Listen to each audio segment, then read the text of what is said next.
Welcome to episode 72 of No Rares Required. Every week I cover the top performing commons and uncommons in limited or draft in a specific color pair or archetype that you vote for here on YouTube each week. And this week, Selesnya Green-White was third on the list. And the theme on MTG Arena is Go Wide Disguise. Which again, honestly, they did a pretty good job of labeling what they were. It's pretty accurate. So here's my draft skeleton, which is limited to 17 commons, 5 uncommons, and 1 rare. Try to find kind of like a consistent strategy within the archetype. Just like Orsov, this is another very creature-centric strategy, so it's not uncommon for me to have 16, 17, or even 18 creatures. And there are some synergies with Disguise because of the Somalia Sentry and Tunnel Tipster, but I think personally that it's a little bit of a trap to lean too heavily into the Disguise theme. And instead, I tend to focus on creatures that help me go wide with the occasional good Disguise creature. So cards like A Killer Among Us, Enlisted Worm, Dogwalker, Inside Source, they're all multiple cards within one. And then you have cards like Granite Witness and Loxodon Eavesdropper that have been pretty good cards at common, despite not maybe having the best synergies with the theme of the deck.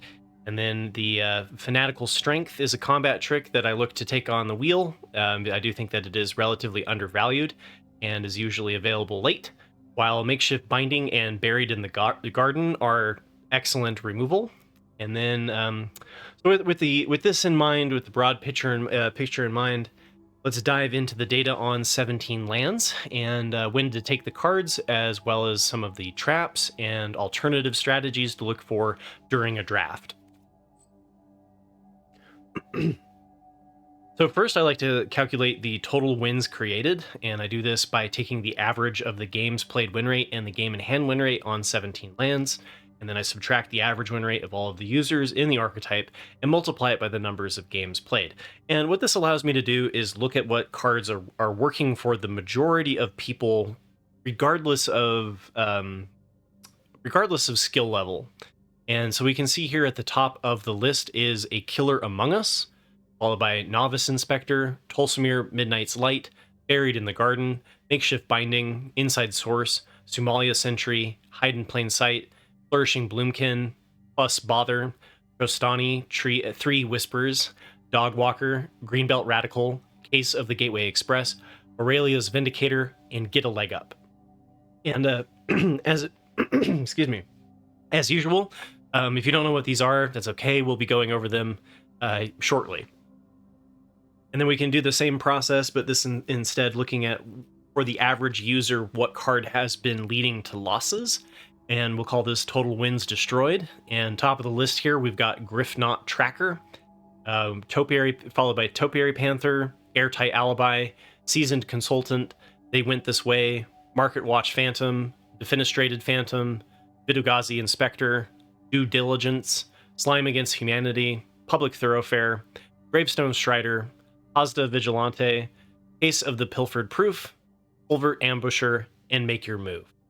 So the Griffknot Tracker, I'm not too surprised there. It does give you some graveyard hate, but the collect evidence strategies are kind of, it's not super important, and they can get evidence into the graveyard again. The Topiary Panther shows that this archetype really isn't looking to splash or do the collect evidence. So, that one's better in Simic, along with the Vidugazi Inspector, which is like the 1/3 that can collect evidence to give you a +1/+1 counter and 2 life. The Seasoned Consultant is one that I was a little surprised to see here, because you do have kind of a go wide theme, and then the Seasoned Consultant becomes a 3/3 as long as you're attacking with 3 or more creatures. Market Watch Phantom was another one that I was kind of surprised to see on this list, because it's a 2/2 that if you're playing something with power 2 or less, then it gains flying. And so I think both of these kind of point towards it being more of a mid-range strategy rather than just strictly a go-wide space. Defenestrated Phantom is the only showcases, like, even though there are morph synergies, you don't want just every morph card out there. That's the one that you can flip over into a 4/3 flyer. Slime Against Humanity, not surprising to see that one on the list. Public Thoroughfare and Gravestone Strider, kind of pointing to people splashing in the archetype, maybe inappropriately. And then same with the case of the Pilfered Proof. And then, yeah, the Hazda Vigilante, you know, that also points that you're not just trying to flood the board with a bunch of 1/1s, that you do have a little bit more of like these bigger, taller threats. Culver Ambusher, again, is another one that's kind of like, it's a morph creature. So you can't just grab all of the morph creatures with the Somalia Sentry and have that be your plan. And then Make Your Move is the one that's kind of like, it's removal, but not super great removal in white that can destroy an enchantment or a creature with power 4 or greater, if I remember correctly. So after this, we can kind of look at the, what I like to do is take the wins created and then divide them by the number of times that the card was picked. And even if it doesn't end up getting played, and then we can graph that against the average taken at and fit the data with a logarithmic regression as a way to kind of filter out what are the top performing cards within each point of the draft. So if you calculate the distance from that fitted line, the greater it is, the greater VORP it has, or value over replacement, which this whole technique was designed by 2Duck Cubed, who's a fellow Magic the Gathering content creator. And yeah, so this lets me look at the top cards to take within a draft. So like Tolsimir, Midnight's Light is a perfectly good pack one, pick one, and a reason to push into Selesnya. You get 2 cards. It's a 3/2 lifelinker that spawns a 5/5 trample wolf that then needs to be blocked if you're attacking him with the 3/2 lifelinker as well. So I mean, you're getting 8/7 worth of stats for 5 across 2 bodies, and one of which has lifelink, and the other one which has trample. Just absolutely busted card. Trostani, 3 Whispers. I always call it Tree Whispers. 3 Whispers is another one that's really great in the Simic space specifically because you get a 4/4 for 3. It's a green, a split, and a white. And then you've got multiple things that you can do here. So you can give a creature Death Touch, Vigilance, or Double Strike. And it works nicely if you have like a trample creature to give those things on as well. And we got Aurelia's Vindicator, which anytime you're in white, you're going to see this card. It's a really great reason to be white. You get a 4/2 flying lifelink ward 2 for 2 double pip white, or you can disguise it and then flip it up for X, a 3 and a white, to exile up to X target creatures from the battlefield and or graveyards. One thing that I would like to note really quickly on this card is that you generally don't want to touch your opponent's graveyard, because when Aurelia Vindicator dies, they go back to your opponent's hand. So you want to target your stuff so that it goes back to your hand when the Vindicator gets killed. He's like, I've seen people mess this up when they're like worried about the graveyard recursion, and the graveyard recursion just hasn't worked particularly well in this set, so I wouldn't worry about it too much. Hide in Plain Sight is a amazing rare in green. You're going to see it in pretty much every green archetype. Allows you to look at the top 5 cards of your library and cloak 2 of them, so just 2 cards built into 1. And then we have the Wojak Investigator, which is another one that's really great in white, and allows you to, not only is it a 2/4 flying vigilance for 3, but then you also get to investigate as long as your opponent has more cards than you. Sharp-Eyed Rookie has been particularly impressive. It gets +1/+1 counter permanently if you play a creature with power or toughness larger than it, and then it has vigilance. And even just as a 2/2 vigilance, it's relatively impressive in a set full of Grey Ogres on 3. Then we've got Axebane Ferrex, which is a 4/4 Death Touch haste, and with ward collect evidence 4 means that they cannot pay the ward early on. There are some archetypes that just can't afford to even touch the Axebane Ferrex, and then because of a 4/4 body, it needs to be blocked by 2 2/2s and is usually trading up in value. Zoni, Center of the Web, is definitely worth splashing. I've mentioned this one before. Anytime that you're in black and green outside of strictly aggro spaces like Rakdos, you should be looking to play a Zoni. You get a 5/4 and 2/2/1 black and green spider creature tokens with menace and reach if you collect evidence 4, and then that happens again every time that you attack with a Zoni. And it's just, it requires 6 blockers in 1 card, and it's absolutely fantastic. The 10th District Hero is another one that's a great pack 1, pick 1 bomb. You get a 2/3 for 1 and a white, which is good enough, and then you can collect evidence 2 and a 1 and a white to turn it into a 4/4 with vigilance, and then 2 a white and collect evidence 4 to turn it into a 5/5 that gives all of your other creatures indestructible. The Unyielding Gatekeeper has been really good as a 3/2, just a good aggressive stat. Or you can disguise it, and then if you turn it face up, you can bounce something, and if you bounce something of your opponents, then they get a 2/2 white and blue detective creature token in its place. So, keep that in mind if you go to bounce something of theirs. And then you've got Agorist Kos, the Spirit of Justice, which I recommend looking to splash as well, because you get a 2/4 double strike vigilance that every other turn starts exiling something. Because when it enters the battlefield or attacks, you get to target a creature and make it a suspect, which means it can't block. And then if it's already a suspect, you can suspect it again, and then it is exiled. So you can remove your opponent's board or just make them so that they don't have blockers. So very impressed with the Agorist Kos. And but those are all the rares, and the whole point of this podcast is to familiarize with the cards that you're going to see the most often, which are the commons and uncommons.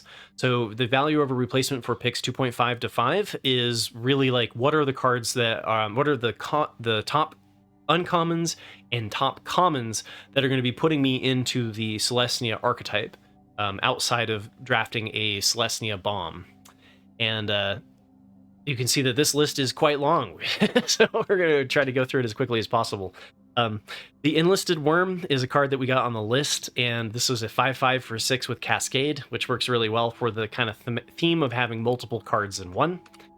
Killer Among Us spawns 3/1/1s, one of which you can make into a 4/4 with Death Touch for one turn, and then so you've got 6/6 worth of stats across 3 bodies for 5.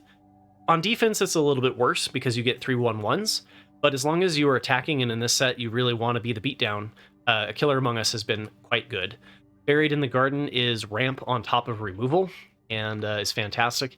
The Flourishing Bloomkin is something that I think works better the more mono green that you are, and because of how good white is, the Flourishing Bloomkin can be a little bit worse off in Selesnya.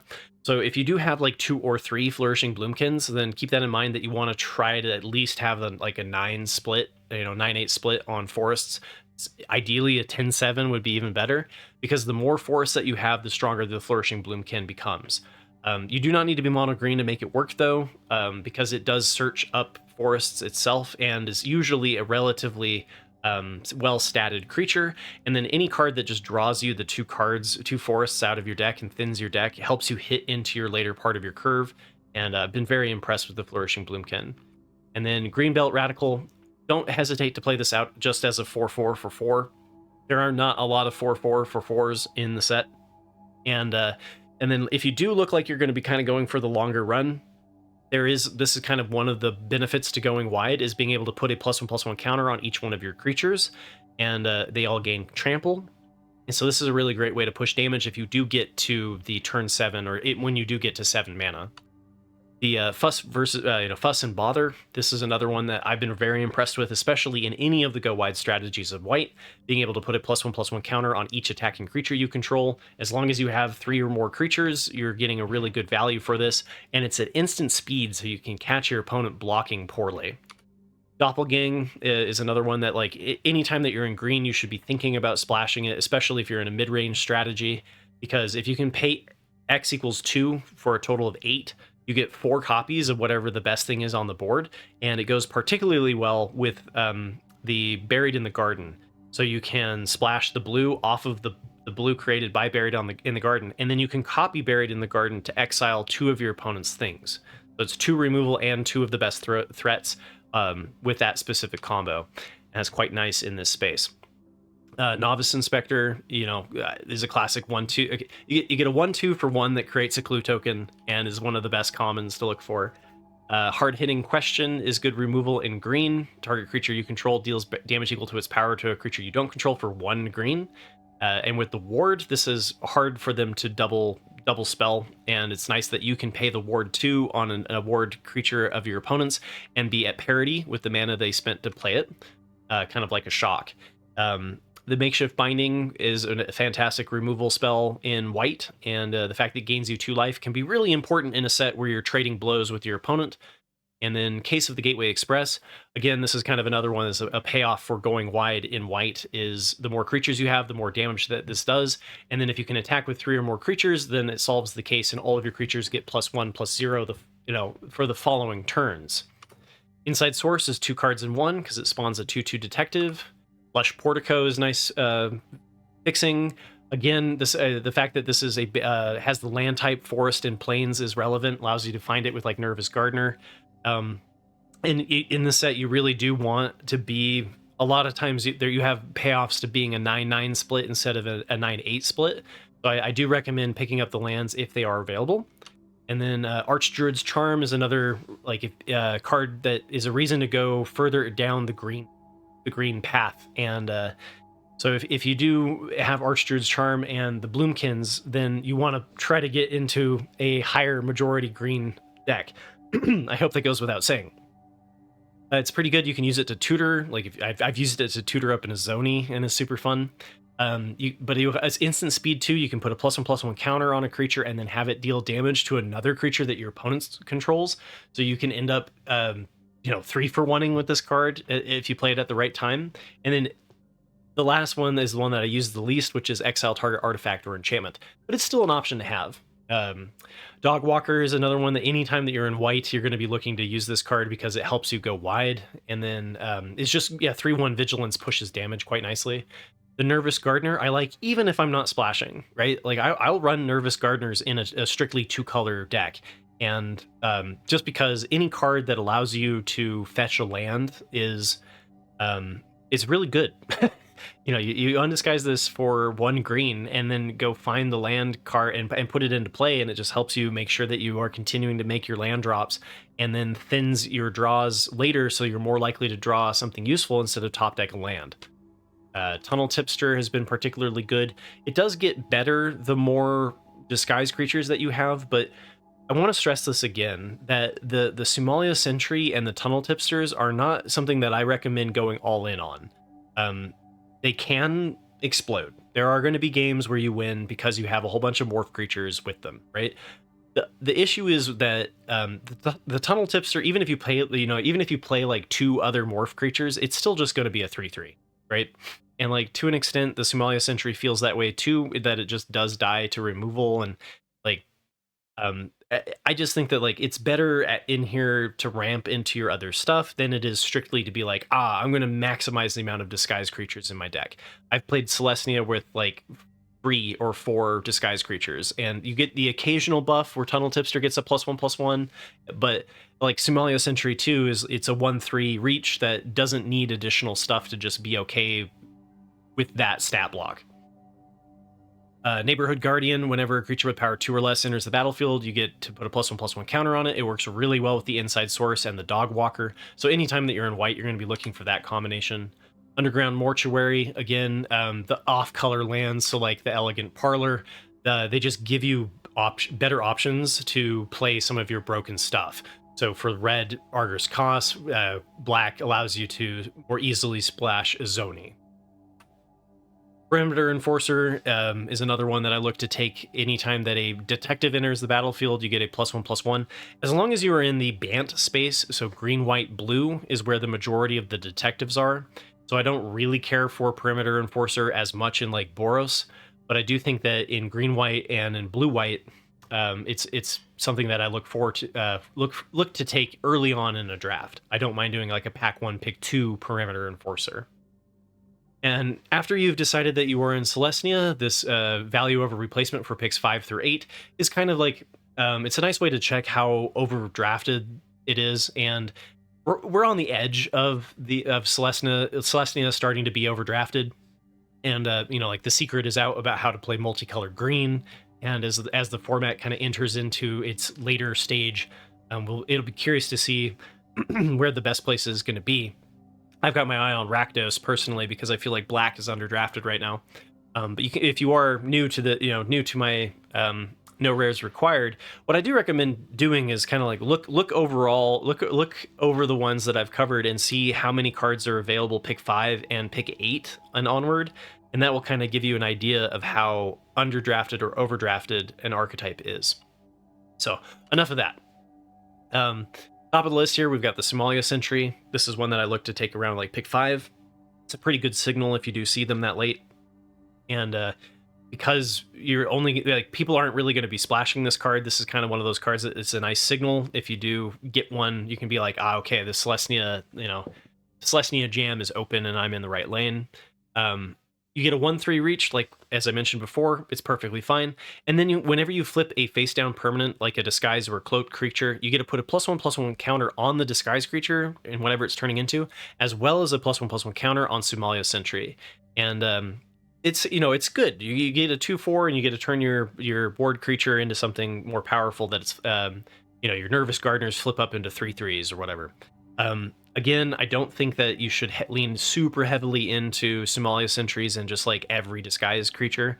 I've come up against it a fair amount, and I don't believe exactly that that's the most optimal place to go. Get a leg up. We've got giving a creature +1/+1 for each creature you control gains reach.